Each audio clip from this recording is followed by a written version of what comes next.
Buenas tardes, colegas.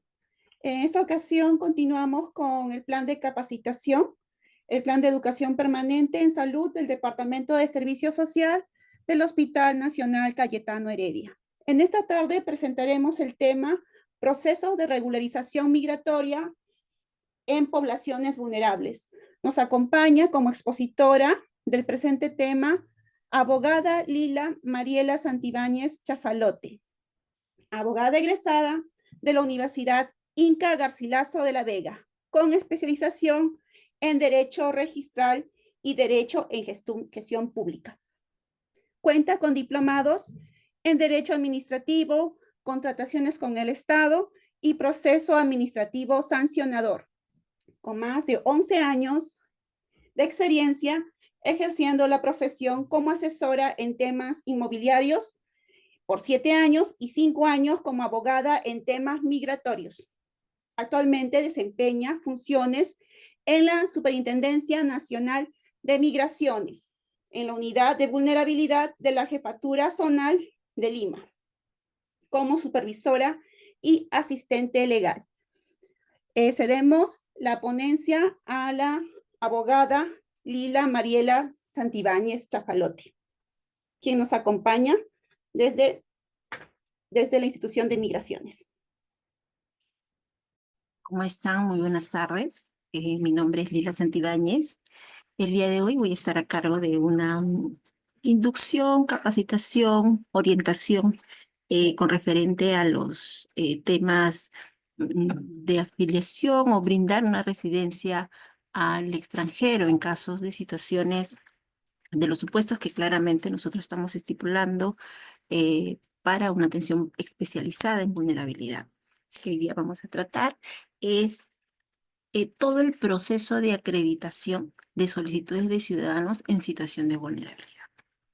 En este caso, la que está a cargo de la exposición, pertenezco a la Jefatura Zonal Lima, en la cual es justamente el área que supervisa y tiene como ente poder conllevar a una celeridad de atención inmediata a las solicitudes de vulnerabilidad, que es la unidad funcional de vulnerabilidad, la que les habla Lila Santibáñez, que es asistente legal y supervisora del área. Nuestra base legal es netamente toda la eh, base normativa que tiene migraciones con referente a su legislación. En este caso tenemos el decreto 350 que habla de su reglamento, habla de sus lineamientos de evaluación, requisitos establecidos en el TUPAD para cada una de las calidades que brindamos al extranjero y que tengan a menester quedarse en nuestro país para alguna actividad laboral o por algún motivo familiar. Actualmente el área de vulnerabilidad cuenta con una directiva que establece los parámetros de evaluación y documentos que debemos exigir para poder tener una evaluación claramente y detallada y no correr ningún riesgo de vicios legales que pueda conllevar esta acreditación o esta emisión de residencia al extranjero. En este caso, nosotros lo basamos en la resolución Superintendencia 30 del 2025. No hace mucho entró en vigencia, hemos estado con algunas variaciones en esta normativa que nos va a ayudar o que nos está ayudando actualmente a tener una facilidad mucho más ecuánime para poder brindarle una evaluación adecuada a la información o a la documentación que nos presenta el extranjero. Tenemos el protocolo de atención y revisión de personas migrantes, que básicamente para nosotros no solamente el ámbito de unidad de vulnerabilidad, sino también para las calidades que se brindan a nivel de la vía regular, son como el soporte, ¿no? Y bueno, y también tenemos lo que es la Directiva de Atención a Víctimas de Trata de Personas y Tráfico Ilícito de Migrantes.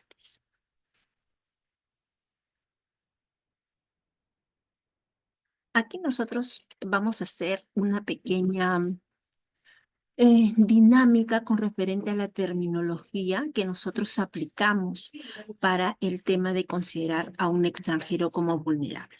Si bien es cierto, la palabra vulnerabilidad nos conlleva a muchos conceptos que a nivel social nos implica cierto trato especial. En el caso de nosotros, si bien es cierto, en la situación de vulnerabilidad habla de una situación de desprotección, el riesgo de no acceder al ejercicio pleno de sus derechos fundamentales en nuestro país. Sin embargo, para nosotros poder darle la viabilidad a una acreditación o a una aceptación de la solicitud por el área de vulnerabilidad, adicionalmente a lo mencionado, este extranjero tiene que estar en riesgo su situación en nuestro país. ¿Qué conlleva ese riesgo?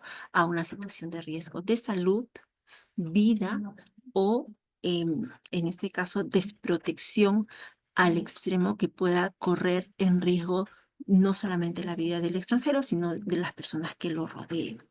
Em, Ahorita vamos a ver por qué es que conlleva tanto la necesidad de una situación extrema de vulnerabilidad, porque justamente nosotros vemos casos no netamente de salud, sino también situaciones que conllevan al extranjero a una situación de recurrir a nuestra asistencia penal o asistencia fiscal, no como es el tráfico de inmigrantes.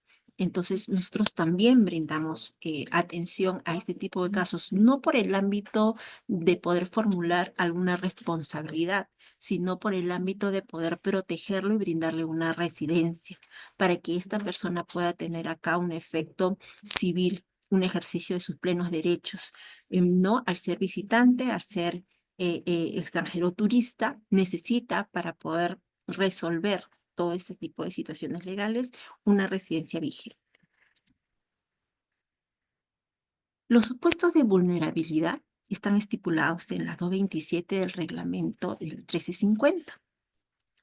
¿Cuáles son estos supuestos que actualmente el área de vulnerabilidad desarrolla para una emisión de protección y acreditación y brindar así la residencia al extranjero? Bueno, estos supuestos están distribuidos en los que ustedes ven en la pantalla. Iniciamos con situaciones de víctimas de violencia familiar y sexual, víctimas de trata de personas y tráfico ilícito de migrantes, situación migratoria irregular, sustracción internacional de niñas, niños y adolescentes, personas privadas de la libertad, personas con discapacidad, niños, niñas, adolescentes, personas con grave enfermedad, adultos mayores, personas pertenecientes a pueblos indígenas, personas en situación de pobreza, pobreza extrema, desplazados forzados, personas que sufren discriminación, niños, niñas, adolescentes no acompañados, mujeres embarazadas, población LGTBI y otros que requieran protección en atención a una afectación grave que amenace sus derechos fundamentales. Estos supuestos que hace un momento les estoy mencionando tienen que estar ligadamente a lo que hace un momento conversábamos con el concepto de vulnerabilidad. Eh, Me adelanto un poco a las consultas que pueden haber más adelante, ¿no? En algún momento hemos tenido casos, por ejemplo, de extranjeros que están en su tránsito de mujeres en gestación. Entonces acudían a nuestra área siendo regulares, no teniendo algún otro supuesto adicional y pudiendo postular una vía regular, recurrían a nosotros. Entonces, si bien es cierto, está como un supuesto, pero este supuesto debe ir acompañado del concepto base, que es que ponga en peligro su vida.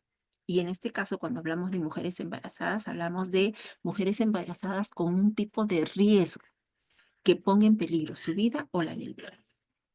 Entonces, en cada uno de los supuestos establecidos en nuestra normativa, tiene que estar ligada a una situación. ¿Y por qué lo tenemos que dar bajo ese contexto?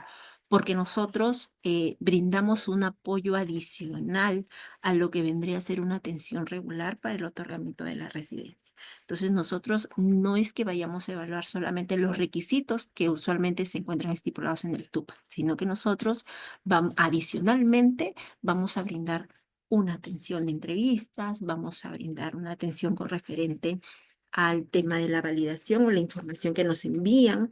Entonces, es un trabajo más exhaustivo. Y por lo mismo que es más exhaustivo, tenemos que darles prioridad a los casos que van ingresando diariamente a nuestra área. Aquí yo les he puesto un cuadrito en el cual determina cuáles son los supuestos que más nos llegan al área. Nosotros actualmente recibimos entre 80 a 100, 120 solicitudes diarias. Entonces, es realmente ardua la labor que nosotros realizamos acá.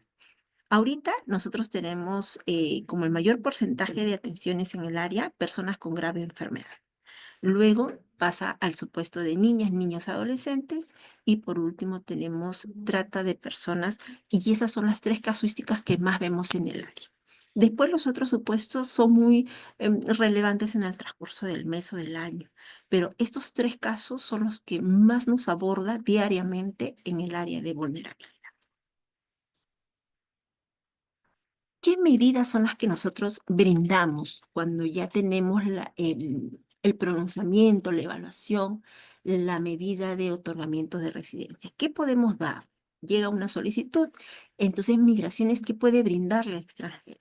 Le puede brindar la calidad migratoria especial. No brindamos otra calidad, solo brindamos la calidad especial y sus prórrogas en lo que conlleva a su continuidad de residencia.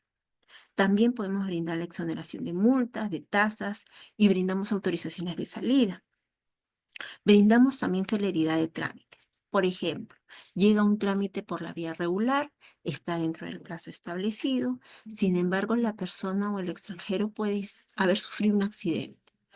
Entonces ingresa al hospital y necesita una atención en ese momento inmediata. Entonces nos llega a nosotros la solicitud en la cual nos indican tenemos una persona hospitalizada, sin embargo su atención está por la vía regular. Necesitamos uno, la entrega a terceros de la documentación del carnet que nosotros emitimos porque obviamente el titular no va a poder acercarse. Entonces nosotros como área competente vamos a emitir el informe correspondiente brindando las facilidades. Uno, para que pueda finalizar el trámite de calidad por la vía regular lo antes posible y también poder brindarle el representante que va a poder recoger el carnet ante la situación que está pasando el titular. ¿Exoneramos requisitos? Sí, también brindamos como medida migratoria y protección la exoneración de requisitos, como por ejemplo la postilla de partida de nacimiento, la postilla de algún certificado antecedente de su país de origen, aceptamos documentos vencidos, dependiendo de la situación que esté pasando el administrado. No es simplemente que nos presente una solicitud, no puedo sacar mi documento y necesito que me exonere. No, tiene que estar debidamente sustentado. ¿Bajo qué? Por ejemplo, que nos presente alguna declaración en la cual nos indique de que esta persona se encuentra económicamente de repente inestable, no cuenta con trabajo, no puede acceder a una apostilla que lamentablemente a la fecha están bastante caras o que en su defecto hayan salido, como nos ha pasado mucho con el caso de los venezolanos, que hayan salido con partidas simples, con copias simples de su país y a la fecha no puedan acceder a una apostilla porque obviamente los vínculos actualmente con los consulados o embajadas están todavía suspendidas. Entonces, este tipo de casuísticas son las que nosotros brindamos el respaldo para que su atención no sea tardía, no podamos darle la solución del caso y podamos brindarle la residencia como corresponde. ¿Cuál es la etapa de inicio de trámite para las solicitudes de vulnerabilidad? Bueno, nosotros tenemos dos aspectos. Uno que es por la agencia digital, que es por donde ingresa todas las solicitudes de vulnerabilidad. Ingresamos a la agencia digital con los datos de algún representante o con los propios, ingresamos a mesa de partes e ingresamos la solicitud sin la necesidad de generar un número de expediente, solamente con un número de trámite.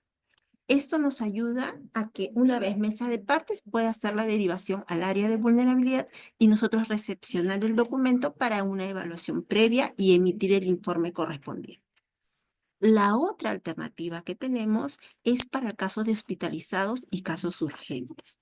tenemos el área de orientación aquí en la sede Breña, en la cual se encarga nuestro personal de poder primero orientar a la persona que se acerca, al familiar, al representante legal, al amigo, al asistente social o a la persona que sea representante en el momento del hospitalizado y le brinde los formatos correspondientes para poder ingresar su solicitud.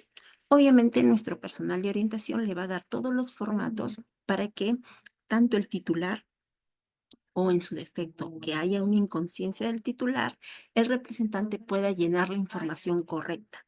Esto nos va a ayudar a nosotros a emitir un informe y hacer el llenado en el sistema de los datos personales del administrado y conforme a quién va a tener que salir el carnet correcto. En caso de que exista alguna situación de no poder acercarse o que en su defecto exista alguna necesidad de permanecer con el administrado titular en el hospital, lo pueden hacer por correo. Nosotros tenemos un correo en el cual también recepcionamos solicitudes, no de todos los casos, sino los casos de hospitalizados y urgentes, como hace un momento les mencionaba, que es vulnerable Lima @migraciones.gov.p, que lo tienen en su pantalla, y cualquier situación de emergencia que pueda conllevar a un ingreso urgente por correo, se puede realizar mediante esta dirección de correo de migraciones. Nosotros también tenemos un personal que recepciona estas solicitudes y hace la misma gestión de poder ingresar para nosotros poder ser derivado al abogado correspondiente y pueda sacar la validación y el informe pertinente. ¿Qué documentos necesitamos para poder iniciar un caso de, por ejemplo, de protección o un caso de niño irregular? O de repente casos en los cuales tenemos la posibilidad de poder tener, digamos, la situación de un menor que busca una residencia en nuestro país y bueno, lamentablemente sus papás también se encuentran irregular. El niño, por ser niño o adolescente, tiene la viabilidad de obtener la residencia con nosotros por vulnerabilidad. ¿Qué le pedimos? Le pedimos la solicitud dirigida a migraciones, que es un formato que actualmente nosotros lo tenemos en la web, o en su defecto aquí en orientación lo podemos facilitar, copia simple del pasaporte o cédula de identidad del menor o alguna constancia de tramitación. Hemos tenido muchos casos en los cuales de repente el pasaporte se les vence o no tiene la cédula de identidad. Entonces, por ahí iniciaron alguna gestión en alguna embajada o en algún consulado y solamente nos pueden presentar esa constancia. Esa constancia es válida para nosotros. Lo que sí vamos a necesitar, sea simple o posillado, como tengan el documento, es la partida de nacimiento. Y la pregunta que siempre nos hacen es, ¿por qué si presento un documento de identidad necesito la partida de nacimiento? Porque ese niño siempre viene representado por alguien, papá o mamá. Bueno, obviamente si hay un tercero con la resolución competente en la cual le brinde esa facultad del tercero de poder representar. Pero si es por papá y mamá, nosotros necesitamos ver el vínculo y el único documento válido que podemos generar esa vinculación con papá o mamá es la partida de nacimiento. Necesitamos, bueno, como hace un momento les decía, el documento de viaje, identidad de ambos padres o de uno de ellos, dependiendo de cómo los padres se pongan de acuerdo para la emisión o la iniciación de esta gestión. eh, y las declaraciones juradas, que para nosotros es parte del requerimiento establecido, ya que no pedimos mayor documentación adicional, que son como la declaración jurada de autenticidad de documento para el tema de partido, para el tema de algún documento de poder que se pueda generar, declaración jurada de conformidad de los padres, de uno de ellos, ¿no? Que nos pueda brindar la seguridad de que en el caso los padres estén en el país, nos brinde la seguridad que no va a haber ningún inconveniente o que no estemos hablando de repente de una situación de escape o alguna situación de secuestro, que básicamente el secuestro entre padres no existe, pero siempre vemos situaciones en las cuales la papá o la mamá se llevan a los niños y estamos nosotros siempre corriendo también por la seguridad de ellos. ¿no? Pero esa es la información que nosotros requerimos en una evaluación. ¿Qué pasaría si es que son madres solteras? Si son madres solteras, lo podemos divisar en la partida de nacimiento. Entonces ya no le vamos a exigir una declaración jurada de conformidad. ¿Qué pasa si uno de los padres está fallecido? Presentamos la declaración jurada de conformidad indicando de que uno de los padres ha fallecido. No es necesario que nos adjunten la partida de defunción porque muchas veces es complicado que lo obtengan, pero sí para nosotros es válido que esa declaración jurada de conformidad esté firmada y con huella digital del representante que nos está acreditando que uno de ellos haya fallecido. Y eso a nosotros nos sirve de respaldo porque toda la información que ingresa por vulnerabilidad es derivado al área de fiscalización. En el caso de víctimas de trata, nosotros acá estamos básicamente estableciendo una situación bastante crítica para el menor. ¿Qué hacemos en estas situaciones? Siempre lo trabajamos de la mano con Fiscalía y, bueno, con el Ministerio Público enteramente, ¿no? Porque con ellos trabajamos el tema de la investigación y ellos nos hacen llegar el oficio y la resolución con el pronunciamiento justamente que atribuye al supuesto de víctimas de trata de personas. No adicionalmente a todos los documentos que hace un momento les he mencionado, como es la solicitud y las declaraciones juradas.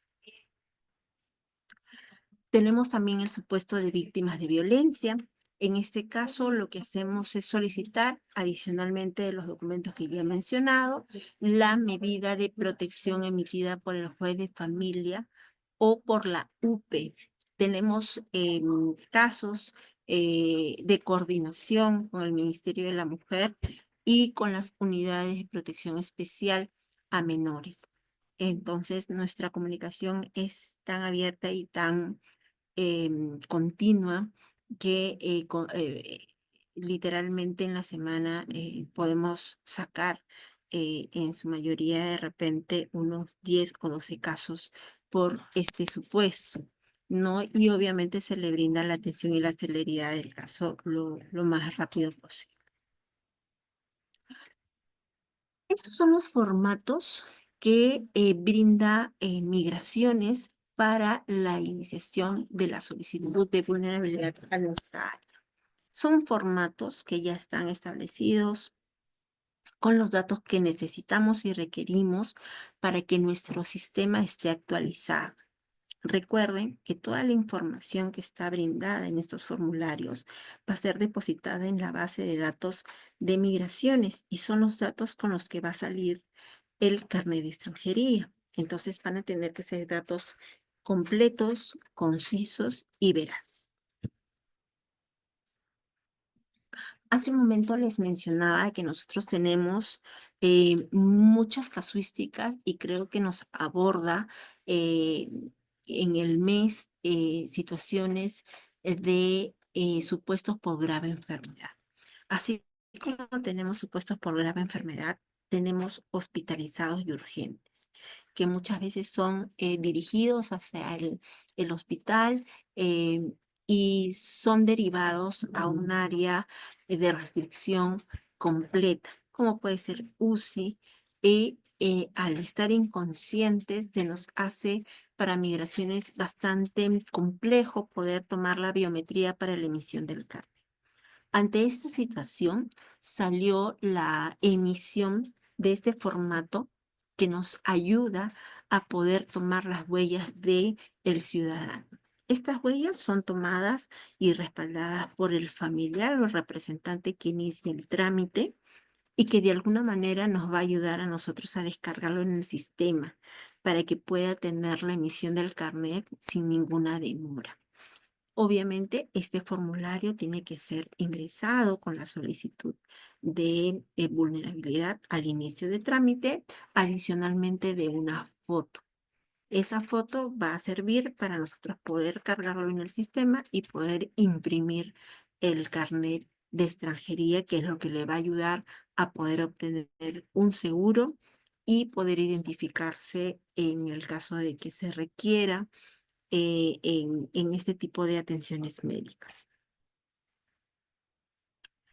Bueno, esta es básicamente un resumen que he podido brindarles a ustedes con referente al tema de atenciones de vulnerabilidad, con referente a sus requisitos, a su normativa, a su tipo de evaluación que usualmente nosotros brindamos, cuáles son las medidas de protección que nosotros brindamos. Ya hemos podido apreciar que no solamente es brindar residencia, sino que también conlleva a ciertos aspectos que van a ayudar siempre al extranjero a poder brindarle una atención especializada, como es el tema de las celeridades en el caso de trámites regulares. Es como el caso de la entrega de carne a un tercero, si es que ya la calidad estaba aprobada y en el transcurso de los días, antes de que pueda recoger el carnet, esta persona sufre algún contratiempo, accidente que le imposibilite personarse y necesite y requiere urgentemente el carnet, podemos también brindarles la atención, obviamente con el sustento correspondiente para la obtención de la entrega del carnet a un tercero. ¿No? No sé si es que exista alguna duda con referente a lo que he podido explicar o desean de repente algún detalle adicional a lo que se ha venido manifestando. Hola, buenas tardes. Una consulta. Sí, ¿Me ¿cómo escucha? está? Buenas tardes. Claro que sí, le escucho. Hola, sí. ¿El carnet de extranjería una vez emitido tiene vigencia un año? El Porque cuando vienen los pacientes acá siempre me dicen que pasado un año les han dicho que tienen que renovarlo. Eso siempre te he quedado en duda. Ya, ahí tenemos una confusión de referente a vencimientos de documentación. La residencia que se otorga es por un año. El carnet no. El carnet es el plástico, es como nuestro DNI, que tiene una caducidad de 3 a 4 años aproximadamente, dependiendo cuándo se haya emitido. Entonces, el carnet, el plástico, no tiene un vencimiento de un año. Lo que tiene el vencimiento de un año es la residencia. Y la residencia sí deben renovarla y deben renovarla 30 días antes de que se venza para que puedan ingresar su solicitud con paciencia, estén regular y cuando ya emitamos nosotros el pronunciamiento no se encuentren irregulares y puedan tener, digamos, ese trance de pasar de una calidad a una prórroga sin ningún inconveniente. Gracias. Ok. ¿Alguna otra duda?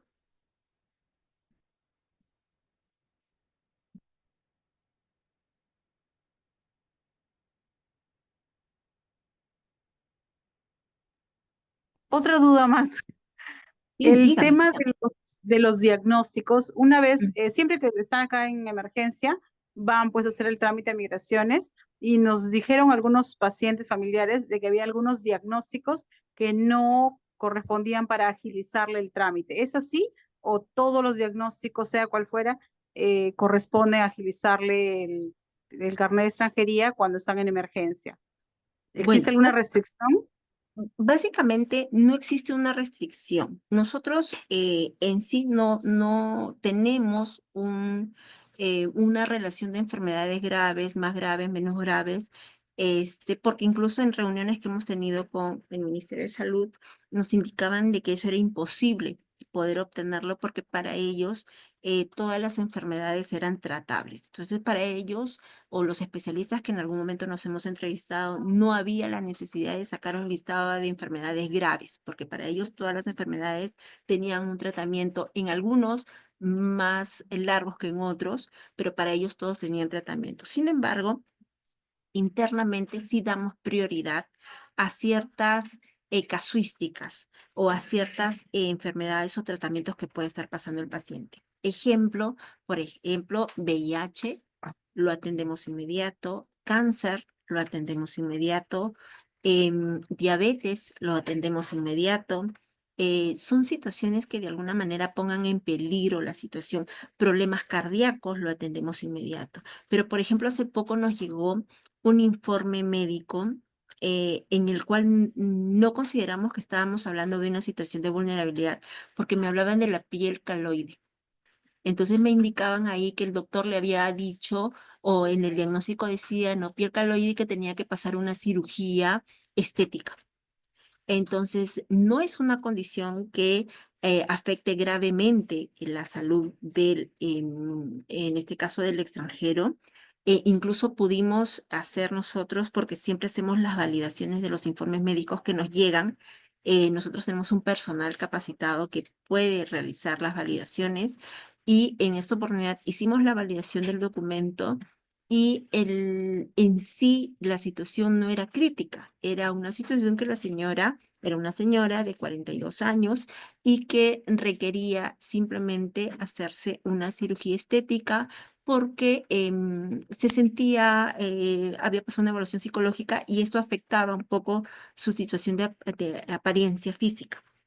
Y no estaba en una parte visible, sino estaba en una parte que en la cual no se exhibe, así nomás. Entonces, ese tipo de situaciones no las damos prioridad o no las atendemos por vulnerabilidad. Obviamente, si la persona tiene la condición de poder postular a una vía regular, ¿no? ¿Qué le decimos que tenga la condición de postular a una vía regular? Que, por ejemplo, esté con movimiento migratorio, puede que esté vencido, pero no le quita el mérito a que tenga una calidad por la vía regular, no solamente la especial, sino en cualquier otra condición. Puede ser trabajador, puede ser familiar, entonces, formación, entonces, puede de alguna manera calzar a cualquier otra calidad. No solamente necesariamente a la especial. Entonces, hay condiciones que sí nosotros evaluamos cuál es el diagnóstico dado. Ahorita no manejamos un listado, pero sí lo que manejamos es de acuerdo a un criterio base del diagnóstico que me coloca el médico y de acuerdo a la validación que realizamos nosotros de ese certificado médico o esa historia médica. No como hace un momento les mencionaba, por ejemplo, hemos tenido problemas asmáticos, ¿no? Y en algún momento, por ejemplo, nos indicaban, no, pero el asma no es crítico. No, sí es crítico siempre y cuando esté en un diagnóstico y una atención de urgencia. Y mucho más si es que esta persona no contaba con un seguro médico. Entonces sí requería la atención inmediata y obviamente requería un CIS. Entonces, en estos casos sí hemos tenido que atender. Nosotros no nos basamos en un criterio general. Nosotros hacemos una evaluación exhaustiva de cada casuística que nos lleva. En este caso, nosotros, como le menciono, no tenemos una tabla de enfermedades y de acuerdo a esa tabla nosotros decir, este es grave, este no es grave, este es grave. No, nosotros lo que hacemos es, de acuerdo al diagnóstico y al informe médico que nos llega, nosotros recién ahí efectuamos la evaluación y la validación de la información. Por ejemplo, en algún momento me indicaron, no, no, pero una fractura no pone en riesgo su vida. No pone en riesgo su vida, pero sí lo imposibilita por un tiempo establecido si es que esta persona trabaja. Entonces, ¿necesita la atención por vulnerabilidad? Sí. Y necesitaba, pues, porque esta persona se había roto la pierna, no se había fracturado, se había roto la pierna y necesitaba una atención en ese momento y no tenía seguro. Entonces, sí había la necesidad que posteriormente a esa atención médica que estaba obviamente en emergencia o estaba hospitalizado, la persona ya no lo requiera, ya depende de esta persona estando regular, pasar a otra calidad que le pueda brindar mayor oportunidad, ¿no? Ya sea, como mencioné en su momento, familiar, laboral, no dependiendo cuál sea la condición. Y si quiere continuar, digamos, con la especial, sustentarla mediante de repente terapias que pueda estar siguiendo, de repente alguna situación médica que conlleva todavía una atención. eh, digamos que no haya perdido esa atención médica en la cual de repente ya no pone en riesgo su vida, pero sí requiere una atención permanente, ¿no? Que nos ayude a nosotros poder sustentar y poder brindarle la prórroga de esa residencia.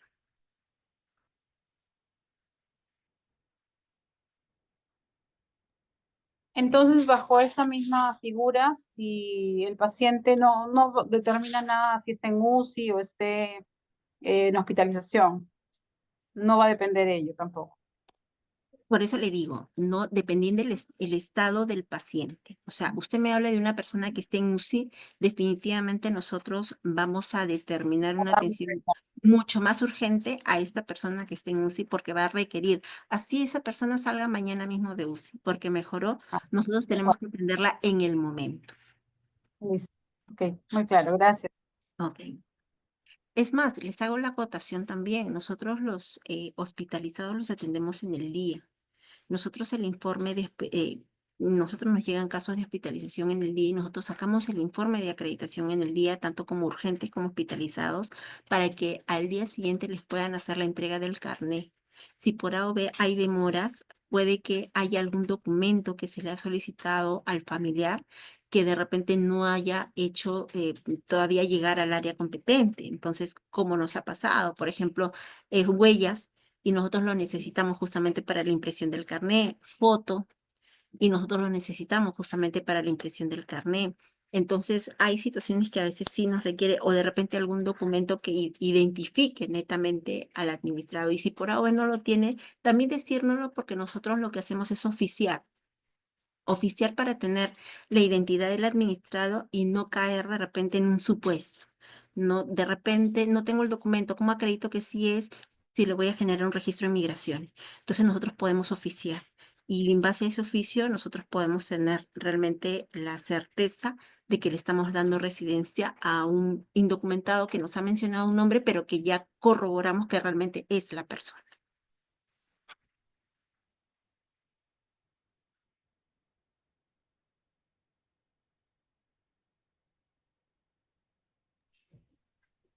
Una consulta. Dígame. En el caso de menores de edad, bueno, he escuchado comentarios de algunas mamás cuando han estado en emergencia sus niños. eh, Ellas han comentado de que como ellas no tienen ningún tipo de documento como madre, eh, no han hecho su regularización migratoria, no pueden avanzar con los trámites en este caso, de los menores de edad.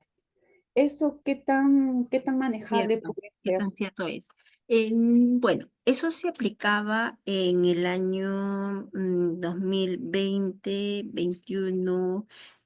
Casi estuvimos en la época entre pandemia y el PTP, que justamente hubo una regularización masiva entre el 2017, 18 y 19, que fue la emisión del PTP y en el 2020 y 21 el CPP. Entonces, en algún momento sí lo establecimos como un requisito previo porque se nos presentaron muchos casos de sustracción de menores, tráfico de menores. Es más, en ese tiempo los números se excedieron de tal forma de que nosotros como migraciones teníamos que poner cierto límite. Sin embargo, a la fecha ya lo estamos trabajando directamente con el Ministerio de la Mujer, con algunas entidades privadas también. Y nosotros ahorita, bajo el contexto del derecho individual, estamos otorgando residencia a menores sin la necesidad de que los papás estén regular. ¿Por qué? Porque el menor necesita tener una protección de residencia en nuestro país. Y esto ayuda a que, estando regular el menor, el papá o la mamá pueda obtener no la residencia especial, sino la residencia familiar y que le va a conceder de repente la oportunidad que posteriormente, cuando el menor de edad crezca y solo me ha pedido el supuesto por niño, niña, adolescente, pueda saltar al familiar estando sus papás regulares.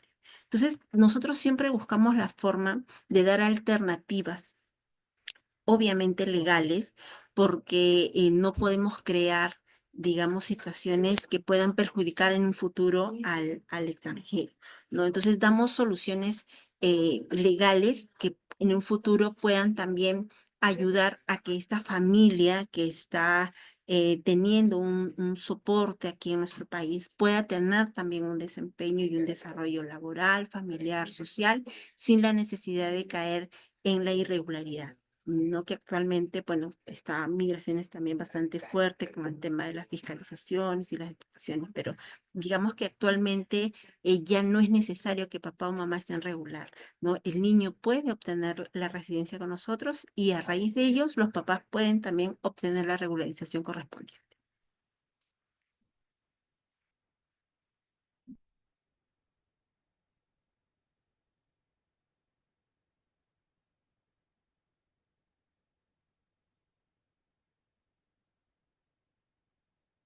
¿Alguna otra consulta o algún punto que deseen que de repente pueda ser más exhaustivo?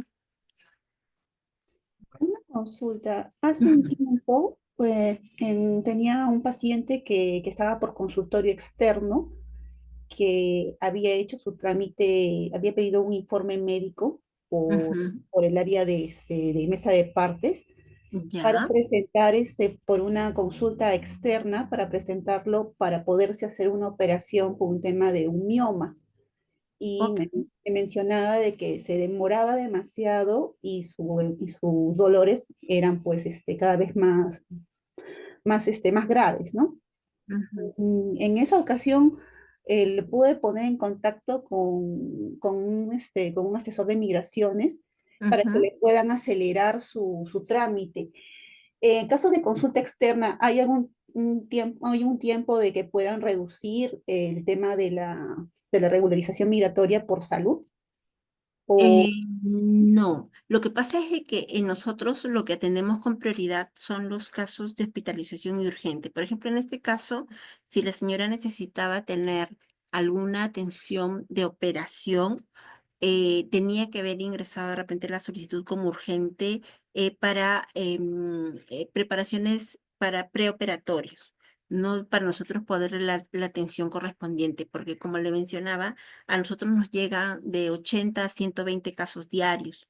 Entonces, y nosotros, si bien es cierto, el personal que actualmente se maneja en el área de vulnerabilidad no es el mismo que estuvo hace unos años atrás. Ante unos años atrás, el personal era mayor. Estamos hablando que éramos entre 40 personas que podían apoyar. Sin embargo, actualmente la cifra ha bajado considerablemente. Ahorita el personal de inmigraciones solamente en el área de vulnerabilidad es de 15 personas, entre los cuales 4 abogados, 5 abogados, somos los que sacamos, me incluyo, somos los que sacamos los informes de acreditación. Entonces, nosotros emitimos aproximadamente entre 15 a 20 informes diarios, ¿no? Dependiendo de la complejidad y la evaluación que se le da a la solicitud. Entonces, si bien es cierto, puede que existan algunas demoras de atención, pero sí siempre, y creo que en orientación también lo hacemos hincapié, de que las solicitudes lleguen correctamente derivadas. O sea, si en este caso, obviamente la señora estaba pasando una situación crítica de salud, estamos hablando de un caso urgente.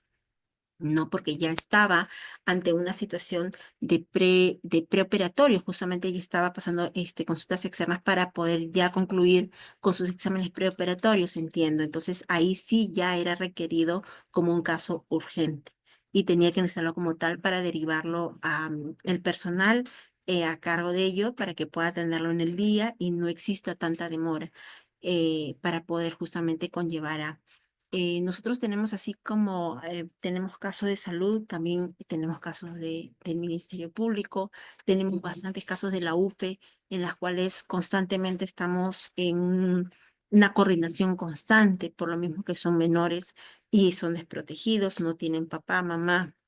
Entonces, estamos, digamos que contra el tiempo, siempre corriendo ante todas las solicitudes. Entonces, si el administrador nos brinda un detalle adicional en lo cual nosotros le vamos a dar una prioridad especial, nos va a ayudar mucho a darle la atención correspondiente.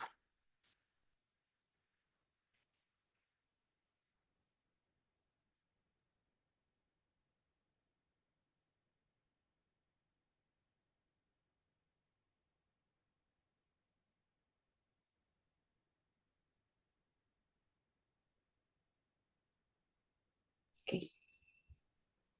Bueno, Abogada, muchas gracias. ¿Hay alguna consulta más para que nos puedan apoyar con la solución de alguna duda?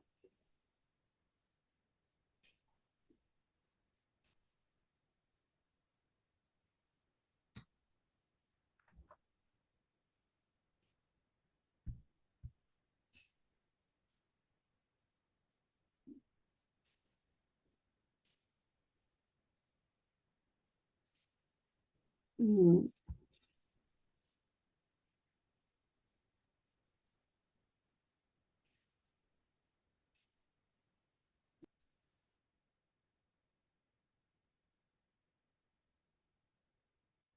¿Tienen alguna otra duda?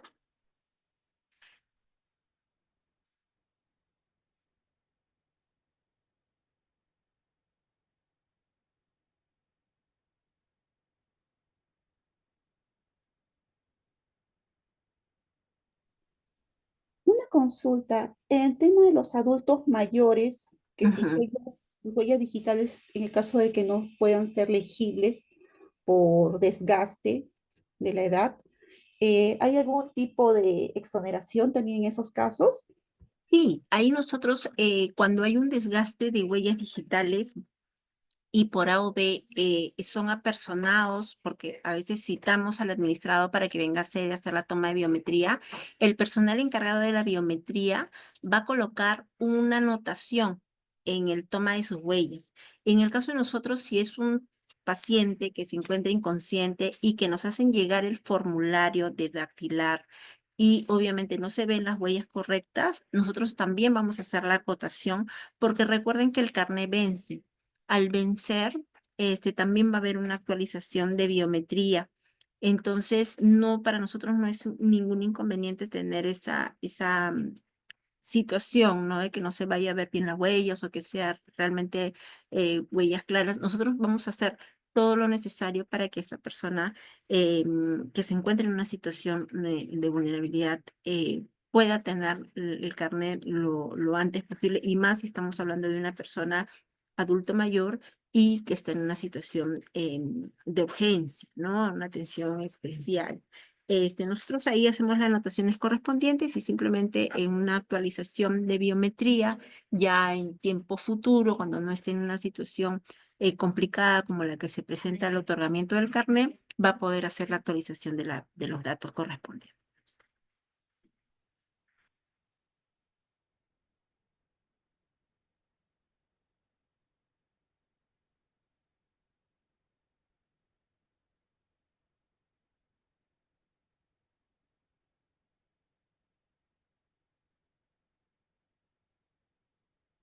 Quería hacer más bien una acotación con referente al tema de los informes médicos. Muchas veces a nosotros nos llegan, no, bueno, no hablo directamente de Cayetano, sino hablo en general. Hay algunas, porque de repente en algún momento saltan los comentarios. Hay a veces algunos formatos que no tienen, no tienen el membrete del hospital. Entonces, y lamentablemente nos ha pasado que cuando hemos llevado a corroboración, el hospital nos indica que no han emitido ningún informe médico. Entonces, eso nos conlleva justamente a generar mayor ahínco en la validación. Nosotros lamentablemente tenemos casos, y no son pocos, en los cuales se nos presenta ese tipo de situaciones. Lamentablemente se nos ha presentado cotidianamente un número considerable. Entonces, lo que siempre pedimos es de que por lo menos tenga un logo, un sello, que pueda realmente darnos la validez de que es del hospital quien lo emite.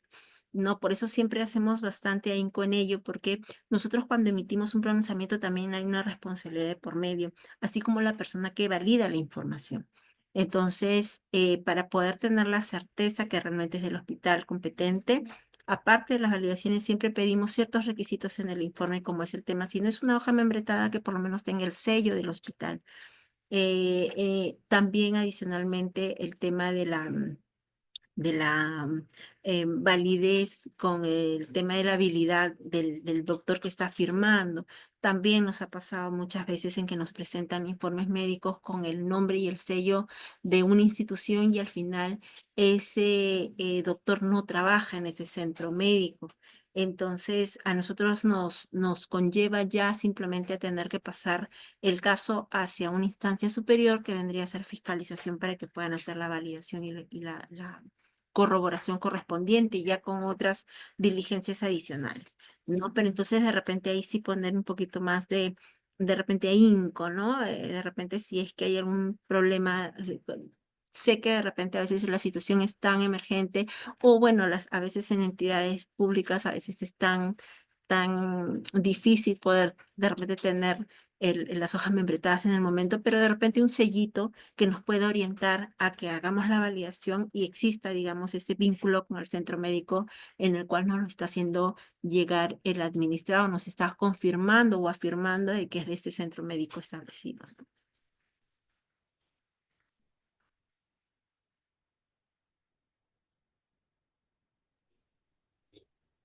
Una consulta. En el tema de centros de salud, si emiten informes médicos de diagnósticos, pues como son enfermedades de TBC o de VIH, ¿también son considerados en prontitud o por ser centro de Y salud es no, una urgencia? ahí, no, ahí sí no hacemos ningún tipo de distinción. Nosotros igual, nosotros nos basamos en el diagnóstico, no en el centro médico que lo emite. Eh, Puede ser incluso una entidad privada, porque nos ha pasado en los cuales a veces no han podido conseguir alguna atención en algún centro médico del Estado y han tenido que recurrir a una evaluación para tener solamente el diagnóstico en una entidad privada. Entonces, nosotros nos basamos en el diagnóstico y en cómo nos hace llegar el administrado la solicitud. Si obviamente nos hace llegar la solicitud con una situación de urgencia o una situación de hospitalización, nosotros le vamos a dar la prioridad en el día. Si vemos que es una situación en la cual, porque en sí nosotros no revisamos todas las solicitudes que nos llegan en el día, nosotros damos prioridad conforme va llegando la solicitud. Entonces damos, y conforme va llegando le vamos sacando el informe, conforme va llegando le vamos sacando el informe. O sea, no es de que lo revisemos y lo dejemos ahí para ver si es que le damos prioridad o no, porque este es más grave que este. No, nosotros conforme va llegando el equipo de legal, conforme va llegando la solicitud, lo van atendiendo y tenemos otro equipo que se encarga netamente de casos urgentes y hospitalizados. Entonces, nosotros damos prioridad conforme va llegando la solicitud. Por eso digo de que sería bueno que si es una situación que de repente no está hospitalizada, pero está a un futuro de hospitalizarse por alguna cirugía en particular, porque está con algún vesícula que puede caer en una grave situación, porque eso puede explotar, puede ser septicemia. Entonces, estamos hablando de situaciones que pueden conllevar a una atención inmediata. Entonces, ese tipo de casos sería conveniente que puedan ingresar como urgentes si no están hospitalizados, para nosotros poder darles la atención en el día. No sería lo más recomendable, considero.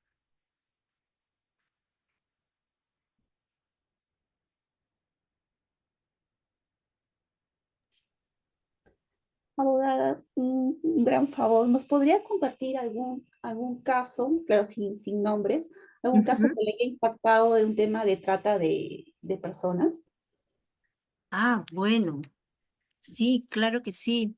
Hemos tenido, por ejemplo, casos de menores em, que fueron reportadas por el tema de un embarazo. Era una adolescente, tenía creo que 14 15 años, y bueno, la reportaron como, el área de UPE la reportó como niño irregular, estaba clandestina la menor, estaba embarazada, tenía 5 o 6 meses, no tengo clara ahorita el estado. Sin embargo, esto conllevó a un reporte debidamente a la fiscalía y el cual hablábamos de un tema de prostitución de menores. Entonces nos llevó o no a tener que reportarlo, a tener que establecerlo ante las autoridades competentes. Obviamente hubo un pronunciamiento de por medio, brindamos las medidas de residencia, de protección a la menor. Bueno, adicionalmente y paralelamente, pues las entidades correspondientes como el Ministerio de la Mujer, la UPE, Fiscalía, empezaron con toda la investigación paralela para los temas de protección hacia la menor y brindarle también un asilo, un refugio donde pueda vivir, ¿no? El día a día y no tener que regresar hacia los aparentes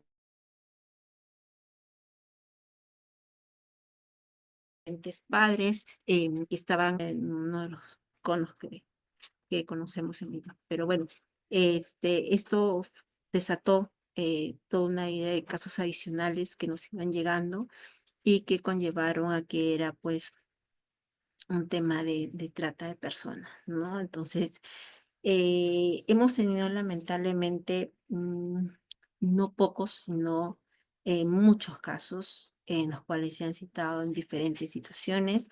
Incluso nos han llegado a veces casos en los cuales las menores han intentado quitarse la vida y nos ha llegado como caso de hospitalización y al final radicaba en un tema también de trata o de violencia familiar. Entonces, las casuísticas que nos llegan, si bien es cierto, pueden llegar con un aparente caso, ¿no?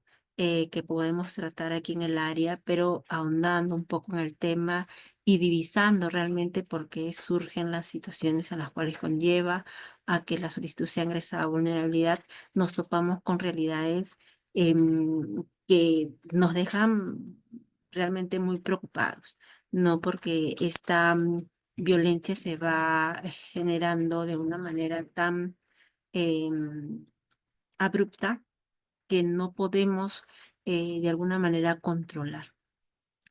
Bueno, pero siempre lo dejamos en mano de los especialistas. Nosotros, digamos que damos nuestro granito de arena con el tema de la atención para brindarle la residencia a esta menor y puede de alguna manera cumplir, ¿no? Con todo lo establecido por el tema de atención médica, por el tema de poder justamente tener la atención de una declaración sin observaciones al tema de fiscalía. Entonces le dimos esa medida de protección que consideramos le iba a ayudar en mucho al desarrollo del caso que se estaba presentando. No, ya de ahí nosotros, bueno, obviamente cumplimos con nuestras funciones y de ahí estos casos pasan directamente a los especialistas. No, nosotros cumplimos con la misión que es el otorgamiento de residencia o el tratamiento de la medida de protección correspondiente y de ahí ya los especialistas se encargan de poder divisar el caso y poder hacerle el seguimiento y poder brindarle la solución de ser el caso para que la menor o los menores puedan estar en una situación más calmada, más pausada, más firme, ¿no? Y puedan desarrollarse con normalidad. Es difícil, pero es un proceso que ya los especialistas se encargan, las psicólogas, asistentes sociales. Bueno, nosotros aquí en el área tenemos mucha em, allegada con el tema de las personas que brindan apoyo social, porque justamente con ellas es que nos refugiamos para poder llevar a estos tipos de casos y unirnos y poder justamente poder brindarle las medidas correspondientes, ¿no? Las medidas de protección que realmente requiera cada casuística en particular. Entonces, tenemos mucha llegada con el personal social en hospitales, a nivel, nosotros también aquí en el área tenemos personal que nos brinda justamente ese apoyo en cuanto a la comunicación. Si bien es cierto, si hay alguna observación en el trámite, nosotros notificamos porque forma parte de las funciones establecidas en nuestro TUPAC y nuestros lineamientos legales, pero tenemos un personal que brinda la comunicación directa con la persona y le orienta para que pueda presentar el documento que está haciendo falta, para que pueda acelerarse y otorgarle la residencia correspondiente. Entonces, es un trabajo bastante arduo, es un trabajo bastante comprometido, ¿no? Entonces, pero justamente eso conlleva a que nosotros también podamos brindarle la atención correcta y en el tiempo justo, ¿no? A todas las casuísticas que se nos puedan presentar.